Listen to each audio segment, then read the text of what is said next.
Okay, so today's agenda is going to start with a deep breath. And I actually think that's very important. And then we're going to understand deadlines because you're right now on a deadline situation that you need to comprehend.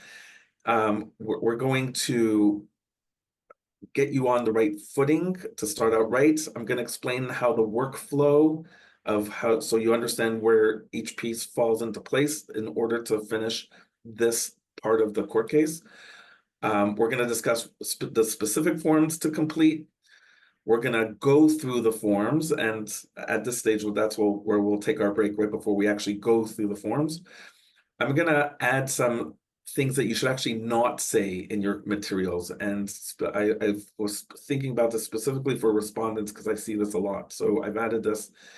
And then how do you actually take all this paper, finalize it so that it's done, send it off, and send it to court? How do you actually do all that? We're going to go through that.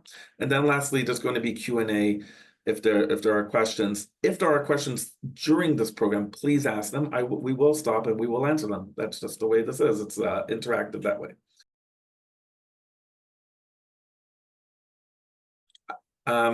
In the materials box, I just want to quickly go through what you are being provided. You have blank lawyer forms, which are different in the sense that they're more accessible than the forms that you could get from the court website. But you're going to have a Form 10, which is the answer, 35.1 and 35.1A, which regards to parenting. We're going to go through all of this. 13 and 13.1 for the financials, and a Form 6B, which is an affidavit of service, which you will find is going to be a recurring form that you need as the case continues. So now you have blank versions of that for yourself to use, and please use them.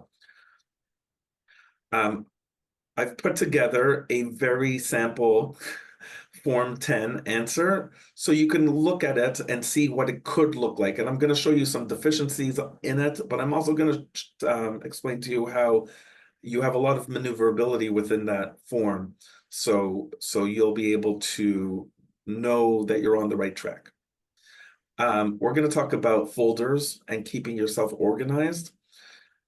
And then to help you in completing the Form 10 answer, there are 2 Word documents that are uploaded, one with a list of court claims that you can copy and paste and manipulate for yourself, and also legal tests to help you fill in some of the wording when you're filling out the facts.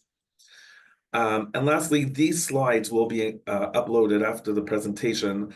I like to upload them after, just in case that there are any mistakes. I want to fix them before they're uploaded to you.